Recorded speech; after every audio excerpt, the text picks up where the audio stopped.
ठीक है, चलिए देखते हैं हम लोग गेम थ्योरी। हाँ, तो गेम थ्योरी में देखिए मीनिंग क्या है। गेम थ्योरी एक ब्रांच है ऑपरेशंस रिसर्च का, जिसमें हम लोग क्या स्टडी करते हैं, situations of conflict and competition, मतलब कंपिटिटिव स्ट्रैटेजी जब जहाँ यूज़ होता है, हाँ, कंपटीशन वाला, where the outcome for each participant depends not only on their own decision, मतलब अपना ही डिसीजन पे क्या रिजल्ट होगा वो निर्भर नहीं करता है, but also on the decisions taken by others, दूसरे क्या डिसीजन लेते हैं उस पर। जैसे आप देखे होंगे मार्केट में कोई एक कंपनी है, मान लेते हैं हम लोग कोल्ड ड्रिंक का ही, तो वो अपना नया एक पैक लाती है, छोटा पैक या अलग तरह का, या प्राइस कम करती है, तो आप देखिए दूसरा का भी कुछ आता है ना, वो क्या है कि नहीं अगर करेंगे तो हो सकता है हम पीछे रह जाएं, है ना। या कुछ कभी कभी स्ट्रैटेजी लाते हैं एक के साथ एक फ्री, तो देखे होंगे दूसरी कंपनी भी कोई और स्ट्रैटेजी लाती है, खेलो जीतो, अलग अलग तरह का, है ना। तो इट प्रोवाइड्स अ साइंटिफिक और लॉजिकल फ्रेमवर्क देता है हमको एनालाइज करने के लिए कॉम्पिटिटिव डिसीजन मेकिंग सिचुएशंस, कि कहाँ हम लोग कंपटीशन में क्या क्या डिसीजंस ले सकते हैं जो हमारे फायदेमंद रहेगा, है ना। इसका डेफिनेशन देखिए, is the study of strategic interactions among rational players, ठीक है, जो सोच समझ के मतलब डिसीजन लेते हैं, where each player aims to maximise gains और मिनिमाइज लॉसेस। तो यही चाहेंगे ना कि मेरा लॉस क्या हो, कम हो, और गेन क्या हो, ठीक है। तो बेसिक एलिमेंट्स क्या है गेम थ्योरी में, पहले तो प्लेयर्स, मतलब एक ही जन है तो कंपटीशन कहाँ हुआ, वो तो प्लेयर्स होने चाहिए, ठीक है, तो कम से कम कितने होने चाहिए, ठीक है। तो decision makers involve in the game, मतलब इंडिविजुअल्स भी हो सकते हैं, फर्म्स और नेशंस भी हो सकते हैं, है ना। जैसे क्रिकेट मैच है या कुछ भी है ऐसा जहाँ पे हम लोग क्या कर रहे हैं, दूसरा पर्सन का स्ट्रैटेजी देख के हम लोग एक्ट कर रहे हैं कि अब हमको कैसे करना चाहिए, क्या करना चाहिए। स्ट्रैटेजीज, पॉसिबल एक्शंस और plans available to each player, ठीक है। तो स्ट्रैटेजी मतलब रणनीतियाँ वहाँ बनती है।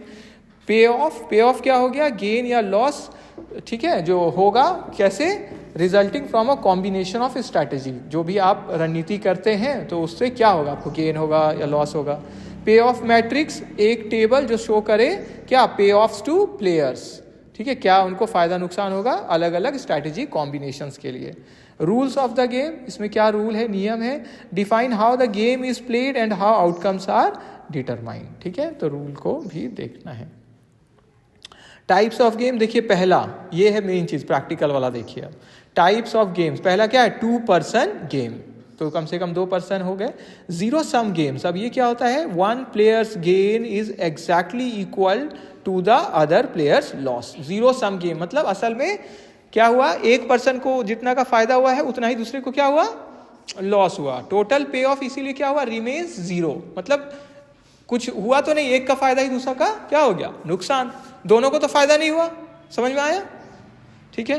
नॉन जीरो सम गेम, ये क्या होता है, जहां टोटल पे of is not zero, players में गेन और लूज साइमल्टेनियसली, यहां जीत भी सकते हैं दोनों और दोनों हार भी सकते हैं, मतलब मिक्स अलग अलग वो होगा। क्लियर हो गया, इसमें ऐसा नहीं है कि एक जन 10 रुपया जीता तो दूसरा 10 ही हारा है, समझ में आया, उसमें दोनों भी जीत सकते हैं कम कम करके, है ना। क्लियर हो गया, या अलग प्रोपोर्शन में, कोई भी प्रोपोर्शन। प्योर स्ट्रैटेजी गेम्स क्या हो गया, players consistently choose the same strategy, जब वो एक ही जैसा स्ट्रैटेजी अपनाते हैं। मिक्स स्ट्रैटेजी गेम क्या हो गया, जब अलग अलग क्या है, players choose strategies randomly with certain probabilities, मतलब पहला रणनीति का भी थोड़ा यूज किए और दूसरा का भी यूज किए। क्लियर है सबको, एक ही रणनीति नहीं रखे, अलग अलग रेशियो में उसको हम लोग क्या किए, यूज कर लिए, है ना, ठीक है। फिर देखिए important concepts in game theory, तो ये जब मेनली अभी हम लोग प्रैक्टिकल देखेंगे ना तब ज़्यादा बेटर ये समझ में आएगा।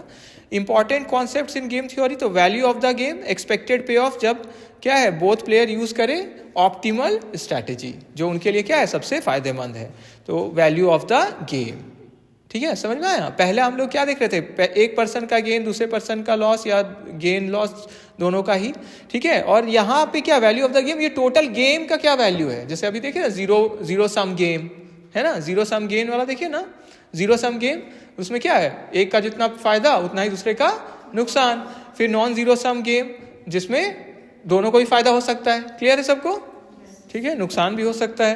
तो ये हो गया वैल्यू ऑफ द गेम। फिर सैडल पॉइंट, ये देखिए ये इंपॉर्टेंट चीज है, बार बार ये आएगा आपका, एक सिचुएशन जहां maximum of minimum payoffs equal the minimum of maximum payoffs leading to a pure strategy solution, ठीक है। मतलब इसका प्रैक्टिकल में देखेंगे ज़्यादा बेटर लगेगा, पर थोड़ा सा बोलते रहे बस। जहां मैक्सिमम ऑफ मिनिमम पे ऑफ निकालते हैं, मतलब एक प्लेयर का निकालते हैं उसको मिनिमम, जो मैक्सिमम ऑफ मिनिमम, मतलब मिनिमम कितना उनको गेन होगा, उसका मैक्सिमम वैल्यू क्या है। जैसे एक स्ट्रैटेजी यूज करते हैं तो उसमें फायदा होता है 2 का, और एक स्ट्रैटेजी यूज करते हैं उसमें फायदा होता है 3 का। हाँ ठीक है, तो अगर इसी को हम लोग बस देखें तो एक में 2 है और एक 3 है, तो ये मैक्सिमम ऑफ मिनिमम। तो ये एक तरह का जब स्ट्रैटेजी जब हम लोग यूज करेंगे, इसी तरह हम लोग अलग अलग स्ट्रैटेजी का निकालेंगे कि कितना आ रहा है, और उसमें से क्या चूज करेंगे, मैक्सिमम मिनिमम। तो पहले मिनिमम वैल्यू देखेंगे और उसका क्या निकाल लेंगे हम लोग, मैक्सिमम कितना आ रहा है। और उसी तरह दूसरा प्लेयर का उल्टा करेंगे, उनका क्या निकालेंगे, मिनिमम ऑफ मैक्सिमम। तो उनका मैक्सिमम वैल्यू निकालेंगे, कॉलम वाला, पहला वाला का रो वाला से निकालते हैं, दूसरा वाले का कॉलम से। जब अभी देखेंगे प्रैक्टिकल तो तुरंत पता चलेगा, है ना, ये तो थ्योरी में ऐसे बोल रहे हैं ना। तो उससे चूज हम लोग करते हैं, और वो तो मतलब एक जन का जो मैक्सिमम ऑफ मिनिमम है और जो दूसरे जन का मिनिमम ऑफ मैक्सिमम है, उसमें क्या कोई पॉइंट मिल रहा है। अगर मान लेते हैं 2 आया ऊपर भी और नीचे भी आया 2, तो ये 2 क्या हो गया, मिल गया। इसी को क्या बोलते हैं, सैडल पॉइंट। ठीक है, इक्विलिब्रियम पॉइंट, एक वैल्यू है दोनों में। ठीक है, तो देखेंगे इसको। डोमिनेंस क्या है, strategy is dominant if it gives a better payoff regardless of the opponents choice. एक स्ट्रैटेजी मेरा क्या है, दूसरे पे मानते हावी है, अगर वो हमको क्या दे रहा है, बेटर पे ऑफ दे रहा है, मेरे लिए ज़्यादा बेटर साबित हो रहा है। ठीक है, चाहे दूसरे जो अपोनेंट है, कंपटीटर है, वो कोई भी चूज कर ले। ठीक है, तो इसका भी न्यूमेरिकल जब रहेगा उसको, ठीक है, देखने से ज़्यादा बेटर पता चलेगा। ऑब्जेक्टिव्स ऑफ गेम थ्योरी क्या है, पहला टू डिटरमाइन ऑप्टिमल स्ट्रैटेजी, हम लोग सबसे अच्छा स्ट्रैटेजी निकाले, टू मिनिमाइज लॉसेस और maximise gains, to analyse competitive situations को हम लोग विश्लेषण कर सके, to support rational decision making, है ना, हम सोच समझ के डिसीजन ले सके। एप्लीकेशंस ऑफ गेम थ्योरी, तो business, pricing and marketing strategy में, फिर एडवर्टाइजिंग कंपटीशन में देख सकते हैं, लेबर मैनेजमेंट नेगोशिएशन, मिलिट्री और डिफेंस स्ट्रैटेजी में, एंड पॉलिटिकल साइंस और इकोनॉमिक्स में।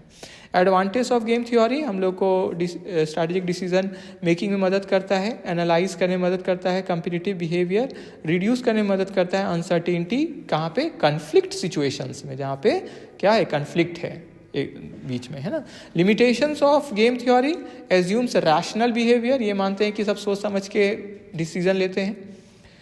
डिफिकल्ट टू अप्लाई इन, तो ये हमेशा तो सोच समझ के नहीं लेते हैं ना।